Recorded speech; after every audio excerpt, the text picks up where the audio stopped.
Mrs সাহাব, আপনি ডিভোর্সে রাজি তো? হ্যাঁ, আমি নিশ্চিত। প্রতিদিন এরকম অশান্তির চেয়ে একা থাকা অনেক ভালো। আমি আমার স্বাধীনতা চাই। আর আকাশবাবু, খোরপোশ এবং এককালীন টাকা দুটোতেই আপনি রাজি? হ্যাঁ, আমি রাজি। আমার কোনো অসুবিধা নেই। আমি ওকে আর জোর করব না। আমি চাই ও যাতে ভালো থাকে। ঠিক আছে, তাহলে আপনারা দুজনেই পেপারে সই করে দিন। বাকি যা যা প্রসেস আছে আমি আপনাদের বলে দেব।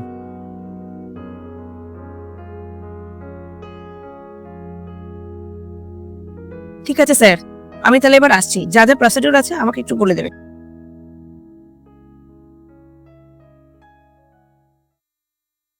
কি রে মিতু, আজকে কোথাও বেরোবি না? সারাদিন ঘরে বসে থাকিস, মোবাইল দেখি, এগুলো ভালো লাগে? না মা, ভালো লাগছে না। তাছাড়া কোথায় বা বেরোবো বলো তো? বেরোবে কোথায় মা? ডিভোর্সি মেয়েদের বাপের বাড়িতে এসে বাইরে বেশি না বেরোনোই ভালো। তাতে আবার 5 জন 5 রকম কথা বলবে। আসলে মিতু, সারা জীবন তো আমরা থাকবো না রে। টাকা থাকলেই সব হয় না। আসলে মান সম্মান বলে তো একটা কথা আছে। পাড়ার লোক যখন জিজ্ঞেস করে তোর ব্যাপারে, তখন মাথাটা হেট হয়ে যায়।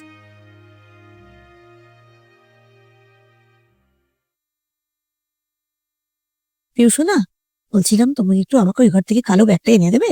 না, আমি পারবো না পিসি। মা বলেছে নাকি তুমি এবারে আত্মীয়, আর আত্মীয়রা নিজের কাজ নিজেই করে। আর তুমি এই বাড়িতে কতদিন থাকবে পিসি? ও ছোট মানুষ দিদি, ওর কথায় কিছু মনে করো না।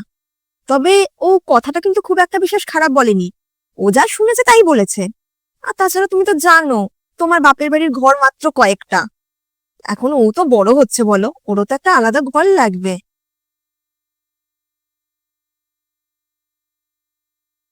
আমি স্বাধীনতার নামে আসলে তো পুরো একা হয়ে গেলাম। একটু মানিয়ে নিলে কি খুব ক্ষতি হতো? অহংকার নিয়ে তো এভাবে বাঁচা যায় না। একবার কি ওকে একটু ফোন করে দেখবো?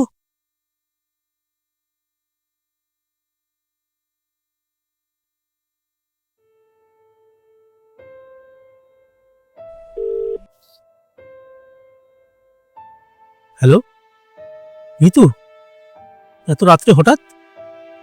সব ঠিক আছে তো? আকাশ, জানো তো, আমি ভাবতাম একা থাকাটাই মানে স্বাধীনতা। অনেক টাকা নিয়ে বোধহয় সুখী হওয়া যায়। কিন্তু এখন বুঝতে পারছি, নিজেদের লোকেদের খোটা আর অবহেলার কাছে এই টাকার কোনো দাম নেই। আমি খুব ভুল করেছি আকাশ। ছোট ছোট ঝগড়াগুলোকে জেদ বানিয়ে আমি আমাদের 7 বছরের সম্পর্কটাকে এক নিমিষে শেষ করে দিয়েছি। আমি স্বার্থপরের মতো শুধু নিজের কথাটাই ভেবেছিলাম। আর বাপের বাড়িতে আমার সেই আগের মতো অধিকারটা আর নেই আকাশ। সামান্য ওই ছোট মেয়েটাও আজকে আমাকে পর করে দিল, জানো। সমাজের চোখে আজকে সত্যি আমি একজন পরিত্যক্ত। মিতু, আমি তোমায় আটকাইনি।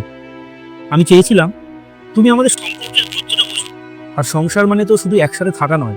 সংসার মানে একে অপরের ভুল ত্রুটি সব আপন করে নেওয়া, তাই না?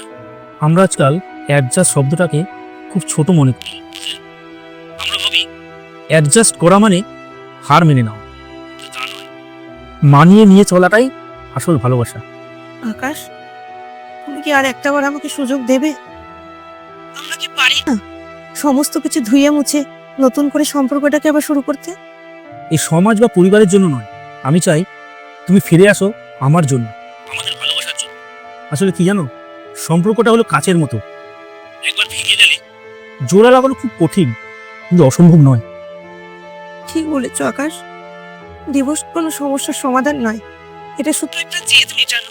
যেই সব মেয়েরা কথায় কথায় ডিভোর্সের কথা ভাবে, তারা জানেও না বাপের বাড়িতে তাদের পায়ের তলার মাটি কতটা আলাদা হয়ে যায়। আমি ফিরতে চাই আকাশ, আমি নিজের ঘরটাকে ফিরে পেতে চাই। আমি কাল সকালেই আসছি তোমাকে নিতে, আর কাল থেকে আমরা নতুন জীবন শুরু করব। সত্যি আকাশ, তুমি আমাকে সত্যি নিয়ে যাবে? হ্যাঁ, আমি আসবো, আমি নিশ্চয়ই আসবো মিতু।